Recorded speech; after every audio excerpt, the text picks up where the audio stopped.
Meu nome é Lourdes, tenho 77 anos. E se hoje eu estou aqui te contando essa história, é porque contra tudo e contra todos eu sobrevivi. A minha vida nunca foi fácil. Fui mãe solteira, criei 2 filhos, Roberta e Fábio sozinha na raça, com muito suor. Trabalhei como doméstica, como cozinheira. Vendi bolo, lavei roupa para fora, fiz tudo o que podia para que eles nunca passassem fome. Quando eles cresceram, cada um seguiu seu caminho. Casaram, formaram suas famílias e eu continuei na minha casinha simples, no mesmo bairro onde morei por mais de 40 anos. A casa que construí com as próprias mãos, tijolo por tijolo, durante uma vida inteira de trabalho e sacrifício. Nos primeiros anos, eles vinham me visitar. No domingo, traziam os netos, almoçavam comigo, me enchiam de alegria. Mas com o tempo isso foi ficando raro. Depois ficou quase inexistente. Eu ligava, perguntava quando iam passar aqui e as respostas eram sempre as mesmas. Mãe, tá corrido. Essa semana não dá. Os meninos estão cheios de atividades. A senhora entende, né? Fui entendendo. Ou melhor, fui sendo ensinada a entender que eu já não fazia mais parte da vida deles.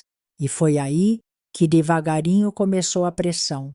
Primeiro vieram as conversas sutis. Mãe, essa casa está grande demais para a senhora sozinha. A senhora devia vender e ir para um apartamento mais prático. Assim fica perto da gente e a senhora não fica se desgastando cuidando disso aqui. Eu dizia que não, que ali era minha casa, meu lar, minha história, mas eles não escutavam. Depois vieram os comentários mais pesados. A senhora não está mais dando conta, vive esquecendo as coisas. E se cair, e se acontecer algo, a gente vai acabar tendo que largar tudo para cuidar da senhora. E por fim veio a pressão aberta, descarada, cruel. Mãe, olha, para ser bem sincera, essa casa é desperdício. A senhora sozinha assa aqui e a gente apertado. O mais certo seria vender. A gente divide o dinheiro, cada um se ajeita e coloca a senhora num cantinho melhor. Num lar de idosos é o melhor para todo mundo. Meu coração despedaçou. Num lar de idosos viva lúcida com as minhas próprias pernas. Era isso que eu significava para eles. Um problema a ser resolvido, bati o pé. Disse que não, que enquanto eu respirasse, ninguém ia me tirar da minha casa. Só que eu subestimei até onde a ganância podia chegar. Sem que eu percebesse, começaram a me isolar. Pararam de me visitar de vez, não atendiam mais minhas ligações. E quando eu menos esperei, recebi uma carta de notificação da prefeitura informando que a casa estava oficialmente no nome dos meus filhos. Sim, anos atrás, sem entender direito, assinei um documento achando que era para me proteger, mas era uma transferência. Eu, sem saber, tinha passado a escritura para eles confiando. Confiei e fui traída. Mas o golpe final ainda estava por vir. E veio no dia em que ouvi batidas fortes no portão. Abri. Lá estavam Roberta e Fábio. E ao lado deles, um homem de camisa social segurando uma pasta sorridente. Atrás dele, um carro estacionado. Dentro, uma mulher e 2 crianças pequenas. Mãe, esse aqui é o seu José. Ele é o novo proprietário da casa, disse Roberta, como se falasse que trouxe pão da padaria. Meu coração disparou. Como assim, novo proprietário? Minha voz saiu trêmula. O homem estendeu a mão, educado frio. Dona Lourdes, muito prazer. A senhora não se preocupe. Sei que isso é difícil, mas meus filhos precisam entrar. A gente fecha negócio hoje. Meus móveis já estão chegando. Fábio completou sem olhar nos meus olhos. Mãe, a gente tentou falar, a senhora não quis entender. Agora não tem mais jeito. Vocês venderam minha casa. Eu quase gritei, sentindo minha vista escurecer. Mãe, legalmente a casa está no nosso nome. A gente só fez o que precisava. Roberta falou, cruzando os braços, como quem se livrava de um problema. e eu perguntei quase sem voz: onde eu vou morar? Eles se olharam. O comprador olhou para o relógio desconfortável. Olha, dona Lourdes, a mudança está chegando. Preciso que a senhora organize suas coisas para a gente liberar a casa, tá bom, disse o seu José, sem nem disfarçar a impaciência. Roberta foi até o quarto, puxou minha mala de rodinhas, pegou umas sacolas do armário e começou a enfiar minhas coisas às pressas. Pega só o necessário, mãe. O resto depois a gente vê, falou Fábio seco, como se estivesse empacotando coisa velha. Eu tremia. Meu corpo inteiro parecia não me obedecer. Quando percebi, estavam todos na calçada. Minhas malas, minhas roupas jogadas em sacolas, meus poucos objetos, meus remédios, meu cobertor. Minha vida inteira amontoada como se fosse lixo. Naquele momento, ainda meio zonza, sem saber o que fazer com o susto que tinha tomado, olhei para o lado e vi Roberta e Fábio indo em direção ao carro. Perguntei onde eles iam e só me falaram que estavam indo resolver algumas coisas e precisavam ir embora. Fiquei sem reação, sem saber o que falar. O choro era tanto que eu mal conseguia raciocinar. Então, quando ainda estava enxugando as lágrimas, o caminhão de mudança encostou. Os carregadores começaram a descer móveis. O homem e sua família estavam rindo alegres. E ali, na frente deles, eu vi minhas próprias paredes, meu chão, minha história sendo ocupados por estranhos. Eles não se importaram nem um pouco comigo. Entraram em casa e seguiram sua vida normal, como se nada tivesse acontecido. E eu era a única que não tinha mais lugar naquele lugar. Sentei no meio-fio, segurando o pouco que restava e olhando para aquele portão se fechar, só conseguia pensar em que momento da minha vida eu errei a ponto de meus próprios filhos fazerem isso comigo. Mas mal sabia eu que quando a vida tira tudo, é porque está prestes a te entregar algo muito maior. Eu só não fazia ideia do que estava vindo. Fiquei ali sentada por horas. Me dei conta de que meus filhos não voltariam. Eles haviam me largado na rua à própria sorte. O sol descia, as sombras aumentavam e meu corpo tremia não só de frio, mas de medo, de vergonha, de uma tristeza que só quem já foi descartado por quem mais ama consegue entender. As pessoas passavam na calçada e olhavam de canto. Umas com pena, outras nem isso, porque quando você está na rua com mala e sacola, você deixa de ser gente, vira invisível.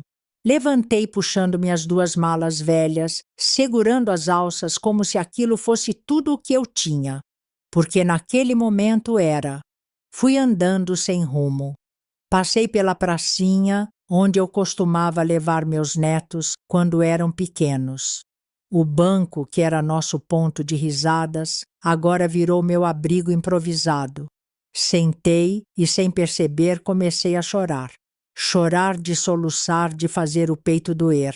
Até que uma senhora dessas, que vendem café e pão de queijo numa mesinha de plástico, se aproximou.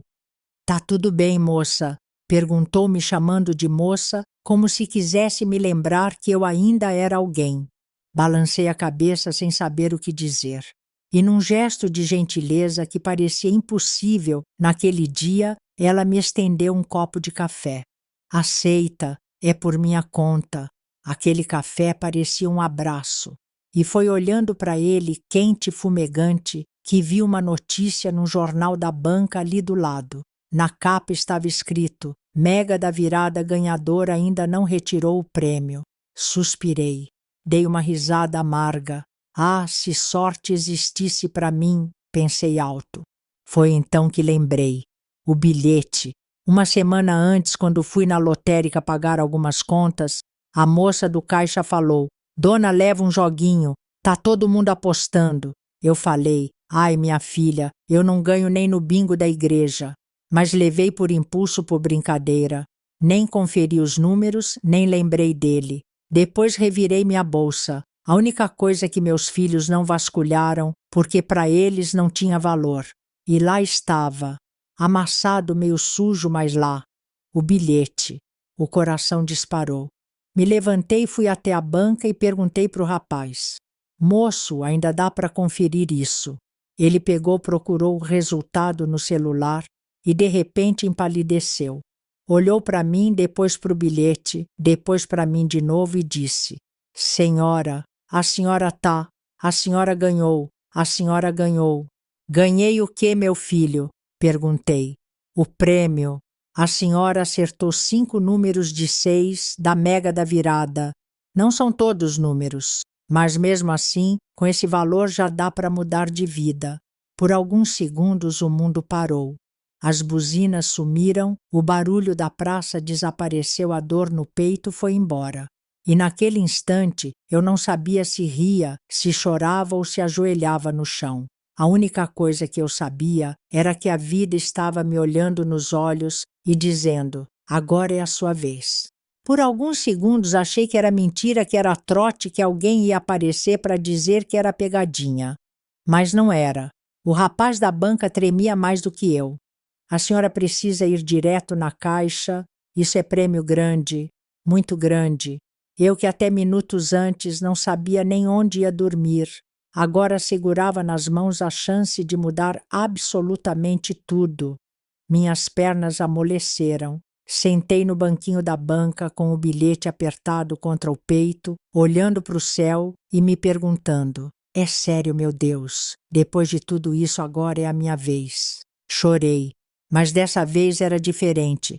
Era um choro de quem pela primeira vez na vida se sentiu vista escolhida. Não pelos filhos, não pela sociedade, mas pela vida. Saí dali com as mãos tremendo. Não sabia muito bem o que seria o futuro a partir daquele momento. Mas uma coisa ficou clara: eu era sim ganhadora daquele prêmio e estava pronta para mudar de vida. Só que, claro, dinheiro de loteria não cai na conta na mesma hora. Eu precisava mesmo ir até uma agência. Então peguei minha bolsa a conferir. Ainda tinha uns R$ 50. Talvez nem isso. Era o resto de tudo que eu tinha antes de ser colocada para fora de casa. Levantei o braço, acenei para o primeiro táxi que passou, com o coração disparado. Quando o motorista parou, falei: meu filho me leva até a agência da Caixa no centro. Tudo bem, senhora. Só confirmando a senhora tem o valor da corrida. Ele perguntou meio desconfiado, olhando para as minhas malas. Tenho sim, e se não tiver a gente dá um jeito. Minha vida mudou hoje, não tenho tempo a perder. Ele sorriu, sem entender nada, e fomos. Chegando lá, fui direto falar com o gerente. Apresentei o bilhete. Eles conferiram, validaram, passaram todos os procedimentos. O gerente foi muito claro. Dona Lourdes, seu prêmio é real e está garantido. Mas por ser um valor alto, leva de 3 a 5 dias úteis para cair na conta. Tá bem. Nesse meio tempo, a senhora pode abrir sua conta aqui. A gente te auxilia com tudo. E, claro, podemos liberar um adiantamento inicial para a senhora não ficar desamparada enquanto processa. Um adiantamento? Perguntei surpresa.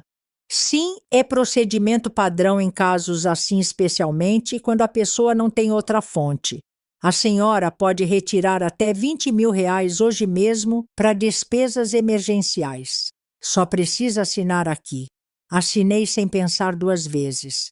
Saí da agência com dinheiro no bolso, um cartão provisório e a cabeça girando.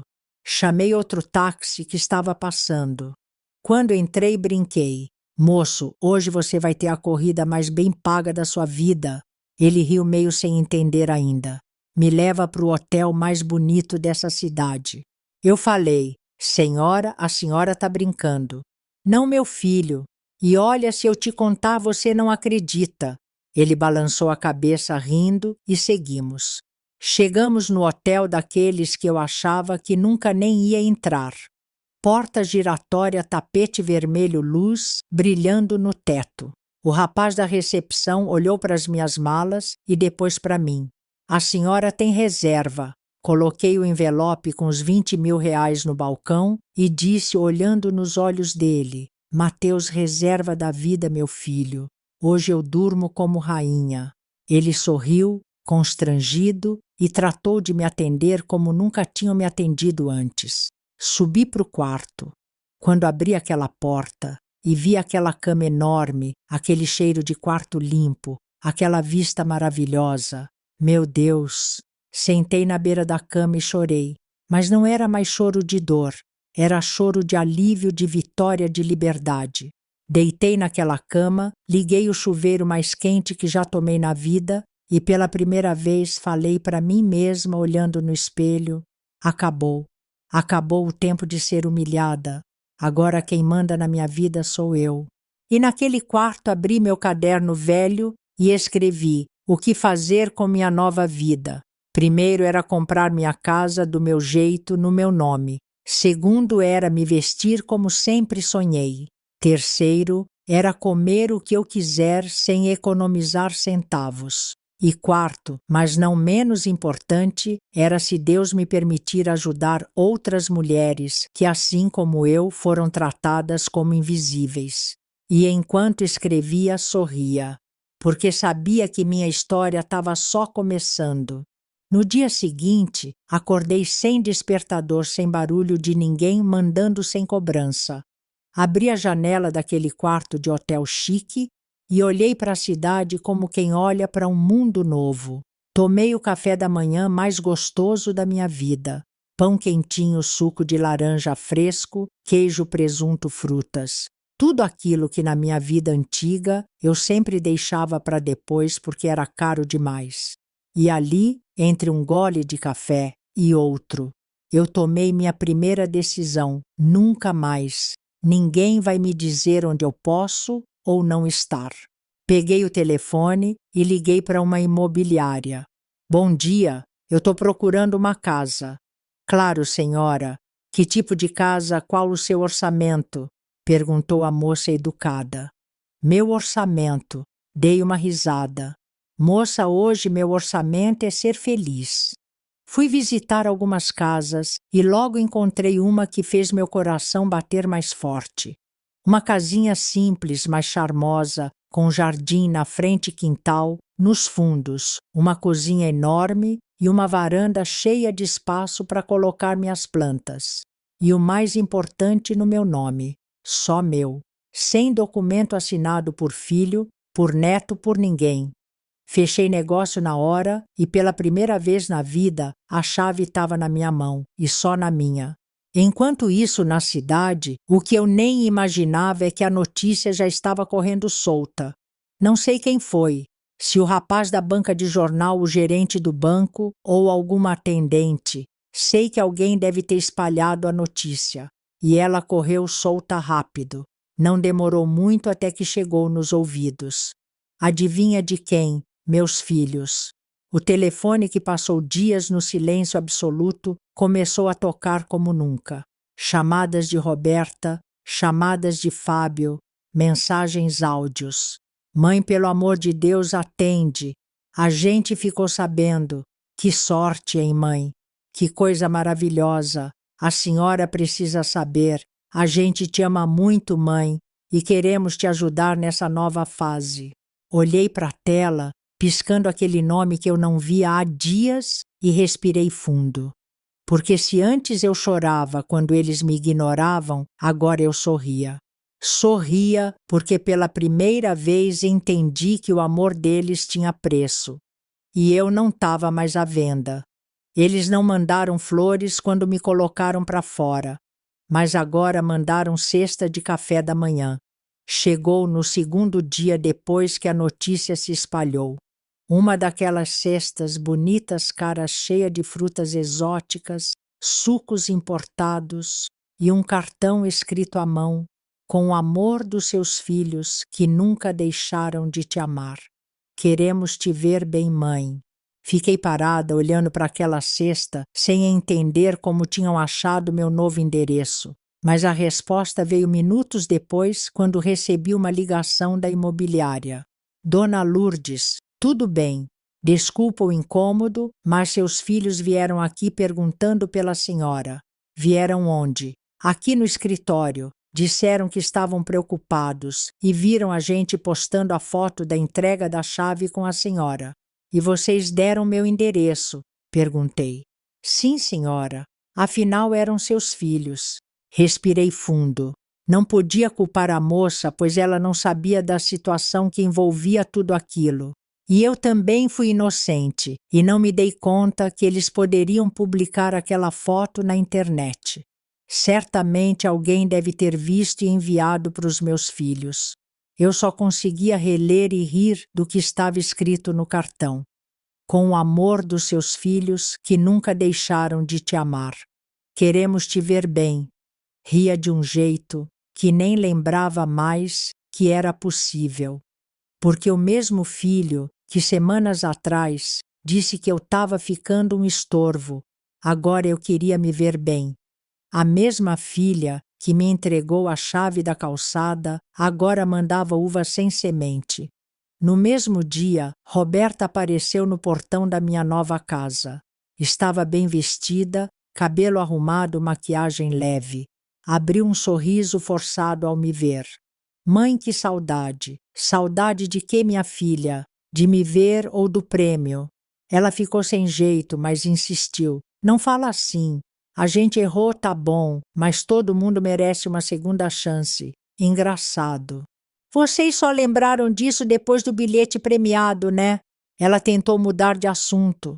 A casa é linda, mãe, mas não acha perigoso ficar aqui sozinha. Tanta gente maldosa por aí, a senhora devia pensar em voltar para perto da gente. E você acha mesmo que depois de me verem como lixo, eu vou querer ser reciclada por conveniência? Ela calou. Ofereci um café como quem ainda preserva um mínimo de educação. Mas deixei claro: o café você pode aceitar agora. O meu dinheiro não. Ela foi embora com os olhos cheios d'água, mas não de arrependimento. Era de raiva. No dia seguinte foi a vez do Fábio. Chegou tentando disfarçar, dizendo que estava passando por perto. Mãe, tô tão feliz por você. É uma vitória, né? A senhora sempre foi guerreira. Fábio não precisa fingir. Fala logo o que quer. Ele hesitou. É que as coisas aqui estão difíceis. A Vanessa perdeu o emprego, o aluguel subiu e a senhora com tudo isso agora podia dar uma força para a gente. Você quer que eu resolva os seus problemas com o dinheiro que ganhei depois de ser jogada na rua por você. Mãe, não precisa jogar isso na cara. Eu não estou jogando. Estou lembrando porque parece que vocês esquecem rápido. Ele se levantou furioso e ainda soltou. Então a senhora vai deixar a gente na miséria. É isso. Respirei fundo. Eu vivi uma vida inteira com quase nada. Aprendi a sobreviver. Agora é a sua vez de aprender. Fechei o portão devagar, com firmeza. E naquela noite dormi tranquila, porque agora quem estava com peso na consciência eram eles. Mas quando viram que a manipulação direta não funcionou, eles partiram para a parte mais baixa. Usar meus netos. Começou com mensagens de voz da Roberta. Mãe, a Bia pergunta da senhora todos os dias.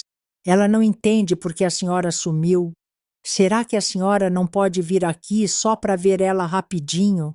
Ela sente tanta falta da avó. Fábio também mandou mensagem. O Pedrinho tá triste, mãe. Ficou sabendo na escola que a senhora ganhou na loteria. Tá perguntando se vai ganhar presente também. Eu não sei mais o que dizer. Foi como uma facada. Porque mesmo depois de tudo, meu ponto fraco ainda era o amor que sentia por aquelas crianças. E eles sabiam disso. Mas o que eles não sabiam é que eu não era mais a mesma. Não era mais a mulher que aceitava qualquer migalha só para ver os netos por alguns minutos. Não era mais aquela que sorria para esconder o desprezo dos filhos. Agora eu era dona da minha vida. Respirei fundo, peguei o celular e respondi por áudio. Roberta, Fábio, vocês me tiraram da vida de vocês por livre e espontânea vontade. Vocês me jogaram fora, me deixaram na rua, não por necessidade, mas por conveniência. E agora que descobriram que eu tenho valor financeiro, querem me reconectar com meus netos. Minha voz tremia, mas eu continuei. Eu amo meus netos e sempre vou amar, mas eu me recuso a ser usada. Se um dia eles quiserem me ver, por amor de coração, com sinceridade, minhas portas estarão abertas. Mas não enquanto forem manipulados por vocês. Enviei e desliguei o telefone. Chorei. Chorei porque não é fácil dizer não para quem a gente ama. Mas naquele momento entendi. Era melhor sentir a dor de manter minha dignidade do que voltar a sentir a dor de ser tratada como um objeto. Depois que enviei aquele áudio, o silêncio voltou. Um silêncio diferente. Não o silêncio da solidão, mas o silêncio do respeito. Ou talvez da decepção. Porque eles, meus filhos, enfim, perceberam que eu não era mais a mesma mulher que eles podiam manipular com meia dúzia de palavras doces. Mas isso não quer dizer que doeu menos. Passei a noite acordada, deitada na minha cama nova e confortável, com lençóis que eu mesma escolhi. Mas a cabeça rodava. Lembrava da infância dos meus filhos, dos dias que eu chegava da faxina exausta e, mesmo assim, inventava brincadeira para eles sorrirem. Das roupas lavadas com sabão feito em casa, das sopas quentinhas, nas noites frias dos aniversários, simples, mas cheios de carinho. Lembrei de quando Fábio teve febre alta e passei a madrugada segurando ele no colo, de quando Roberta caiu da bicicleta e eu quase infartei de susto. E me perguntei em que momento esse amor se perdeu. Tentei procurar falhas em mim. Será que eu amei demais? Será que mimar é isso? Fazer o outro acreditar que tem o direito de te descartar quando você já não serve como antes? Mas a resposta veio em forma de lembrança. Uma vez ouvi de uma vizinha: tem filho que só reconhece a mãe quando ela vira herança. Na época nem achei cruel. Hoje entendo exatamente o que ela quis dizer. Mas também entendi outra coisa. A maior vingança que eu podia ter não era humilhar, era viver. Era usar aquele dinheiro para algo que me curasse, que me fizesse sentir útil, valiosa, presente. E foi aí que a ideia nasceu. Comecei a visitar centros de convivência da terceira idade na cidade. Fui em asilos, espaços públicos, vias lindos e outros que doíam só de pisar. Tinha senhoras dormindo em camas de ferro com colchões rasgados. Tinha idosos com histórias lindas sendo tratados como peso por profissionais mal pagos. Vi mulheres como eu que também tinham sido esquecidas, jogadas de lado, silenciadas pela idade. Voltei para casa diferente. E naquela noite escrevi de novo no meu caderno: não vou devolver o mal que me fizeram. Vou transformar em bem aquilo que tentaram usar contra mim. E assim nasceu o embrião do projeto que mudaria não só a minha vida, mas a de muita gente como eu.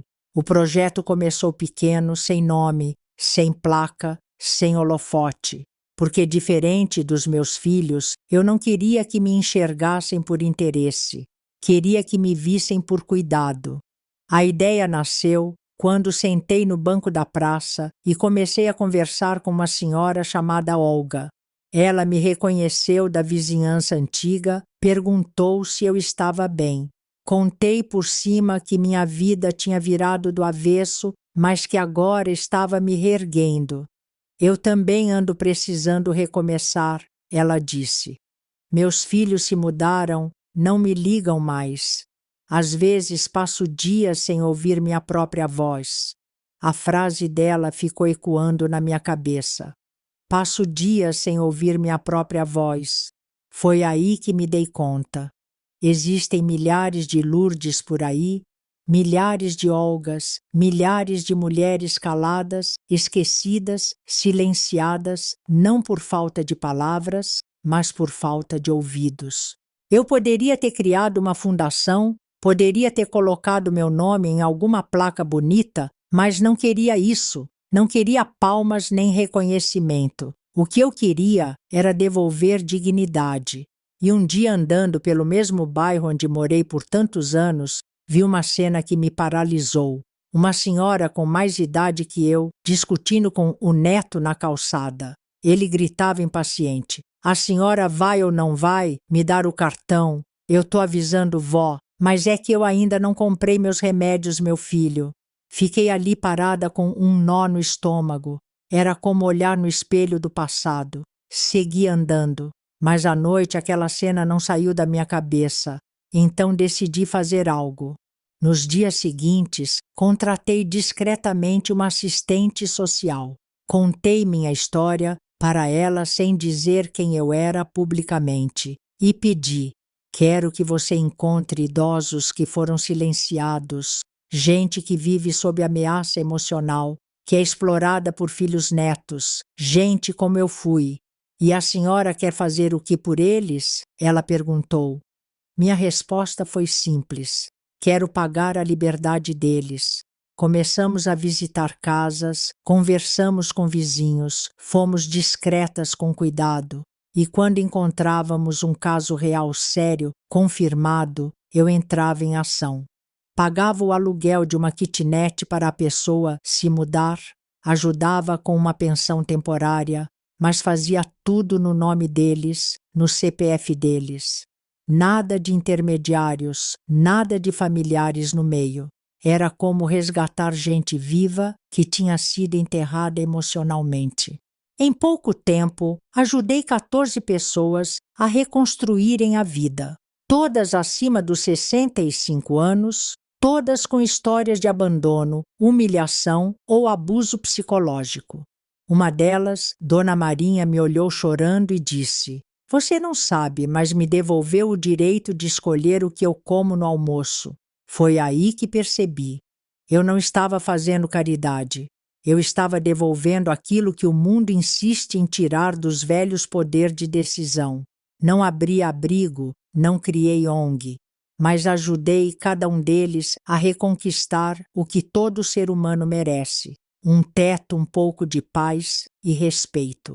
E se eu tiver que deixar algo para esse mundo que seja isso, a lembrança de que eu fui traída, mas escolhi não repetir o ciclo. Eu fui esquecida, mas escolhi lembrar de quem também foi. Eu nunca fui de grandes discursos. Minha vida inteira foi vivida no silêncio do esforço. Acordar cedo, trabalhar muito, calar na hora da injustiça. Só que agora eu tinha uma escolha. E minha escolha era simples: ser a mão que eu mesma precisei e não encontrei.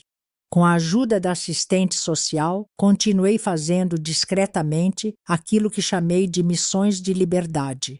Eram sempre ações pequenas individuais, sem alarde, sem flash, sem postagem.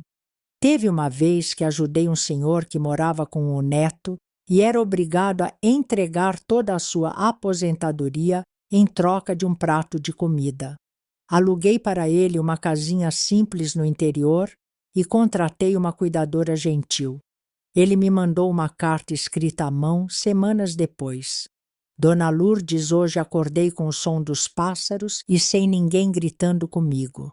É a primeira vez que sinto que a vida voltou a ser minha." Teve também Dona Teresa, que era proibida de visitar a própria irmã por não ter mais cabeça para sair sozinha, segundo os filhos. Bastou uma ajuda para ela se mudar. E em poucos dias, as duas estavam de mãos dadas na pracinha do bairro, tomando sorvete como se fossem meninas de novo. Essas histórias começaram a me preencher de um jeito que nada mais preenchia. Nem roupa nova, nem móveis caros, nem restaurantes de luxo, porque o que eu ganhava era gratidão silenciosa, era lágrima sincera, era a certeza de que, de alguma forma, eu estava rompendo a corrente da negligência. E o mais curioso é que, nesse processo, eu me reencontrei comigo mesma. Voltei a escutar músicas que me lembravam minha juventude. Comprei um rádio retrô e dançava sozinha na sala.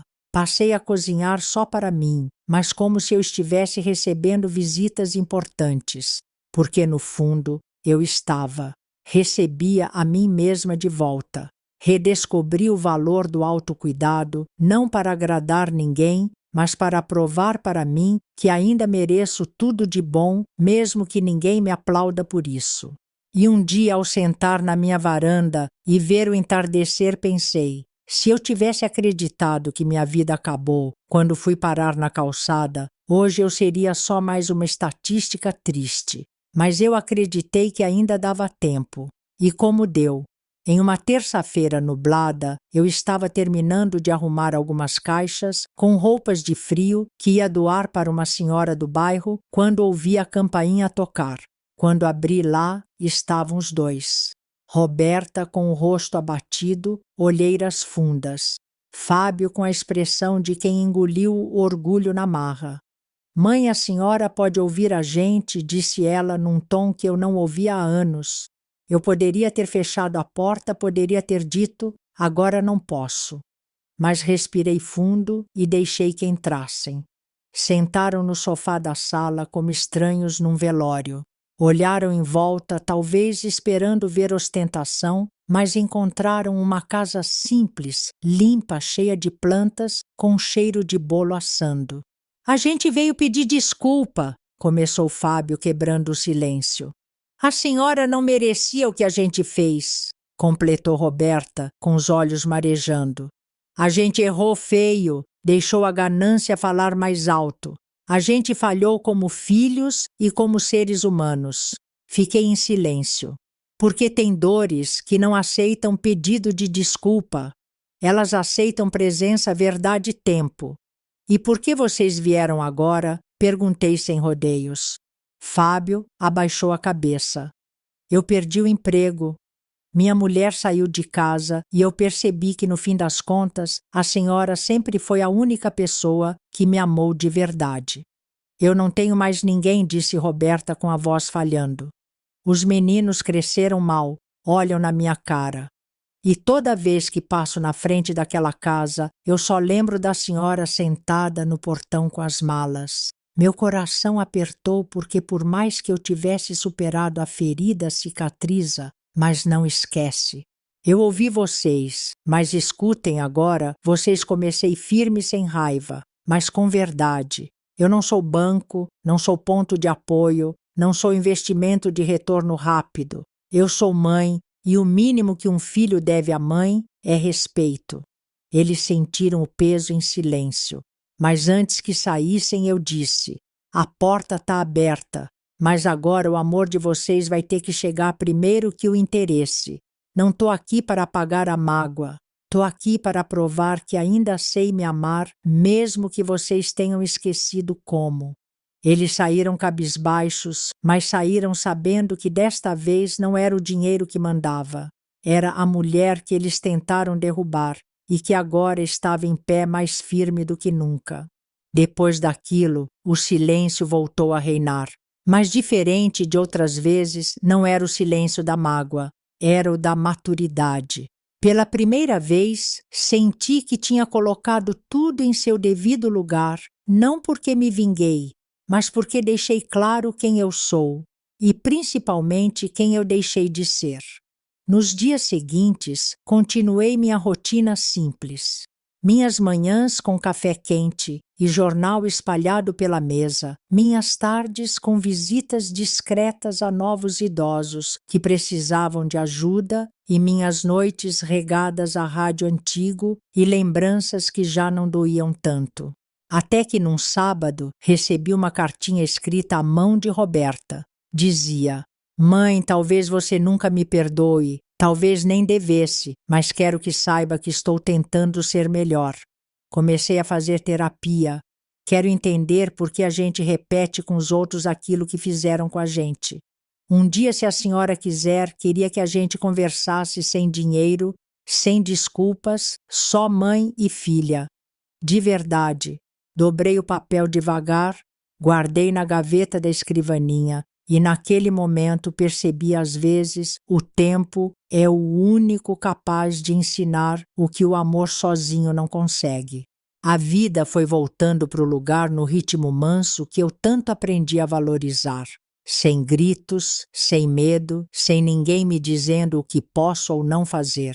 E foi nesse ritmo que, numa tarde de domingo, resolvi fazer algo que há anos não fazia: visitar o bairro antigo onde morei quase a vida inteira. Coloquei meu vestido azul marinho, um que guardei mesmo sendo largada na rua. Peguei um táxi dessa vez, sem hesitar, e fui. Cheguei na esquina da antiga casa. A nova fachada estava pintada portão trocado. Nenhum vestígio de mim ali. Mas não foi tristeza o que senti, foi alívio, porque percebi que eu já não pertencia mais àquele lugar. Aquela casa não era mais meu lar. Meu lar agora era outro dentro de mim. Continuei andando e parei em frente à antiga praça. O banco de concreto onde eu chorava agora estava iluminado por um pôr-do-sol cor-de-rosa. Sentei ali sozinha, ou melhor, comigo. Fechei os olhos, respirei fundo. Senti o cheiro das árvores, o som das crianças brincando ao longe, o vento leve bagunçando meu cabelo, e pensei: será que era disso que eu precisava o tempo todo? Um reencontro comigo mesma? Talvez sim, porque a gente passa a vida tentando ser suficiente para os outros, mas esquece que precisa se bastar primeiro. Naquela praça, naquele banco, eu sorri sozinha, mas completa, porque eu sabia. A mulher que foi posta para fora de casa com 2 malas era agora dona de si, dona da própria fé da história e, principalmente, dona de uma paz que ninguém mais poderia me tirar. Com o tempo, fui sabendo das coisas. O mundo gira, a cidade é pequena e as notícias, mesmo quando a gente não procura, chegam. Roberta tinha conseguido um emprego novo mais simples do que o que tinha antes. Estava morando num apartamento alugado com o filho mais novo, enquanto a mais velha foi morar com o pai. Fábio, por outro lado, estava enfrentando dificuldades maiores. Tinha se separado de vez e agora vivia num cômodo nos fundos da casa de um amigo. Não conseguia estabilidade em lugar nenhum, tinha perdido o conforto, o status e, pelo que soube, também muitos amigos. Mas eu não desejei mal a nenhum dos dois. Não por bondade excessiva, mas porque aprendi que guardar rancor é como beber veneno esperando que o outro passe mal. E eu já passei tempo demais engolindo seco. Agora eu escolhia respirar leve. Recebi ao longo dos meses mais algumas mensagens deles.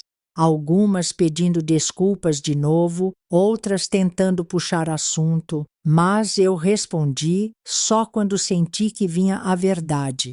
Nada de fingir laços que não existiam mais. A sinceridade, mesmo que tímida, é sempre melhor que qualquer fachada. Não nos tornamos uma família de comercial de margarina, mas nos tornamos algo mais honesto, gente tentando se acertar depois de ter se perdido. E isso para mim já era muito. Aprendi que não dá para consertar tudo. Algumas coisas a gente aprende a conviver e outras a gente supera por escolha.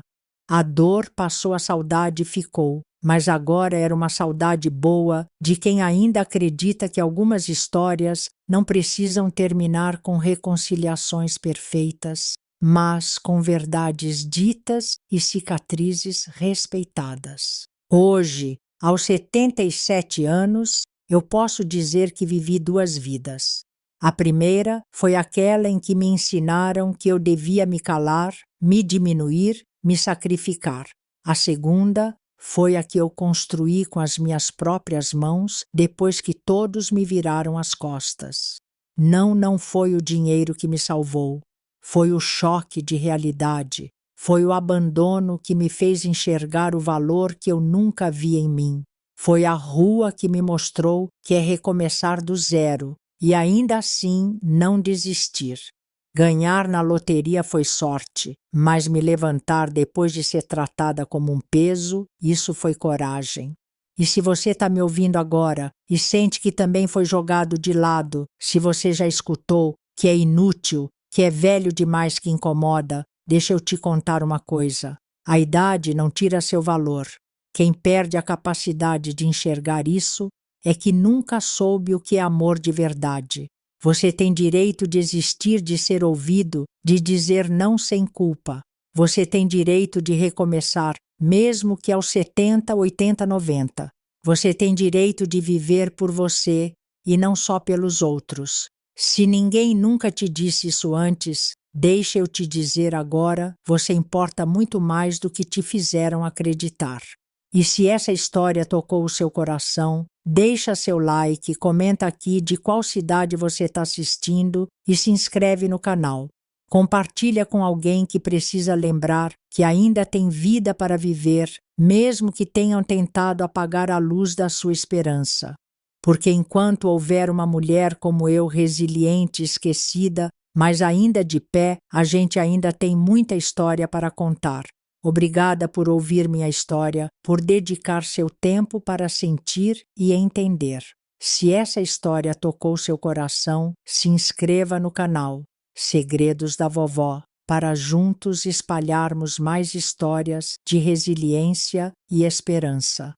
Cada inscrição é um apoio para que eu continue compartilhando e conectando com quem precisa ouvir essas palavras. Obrigada do fundo do meu coração.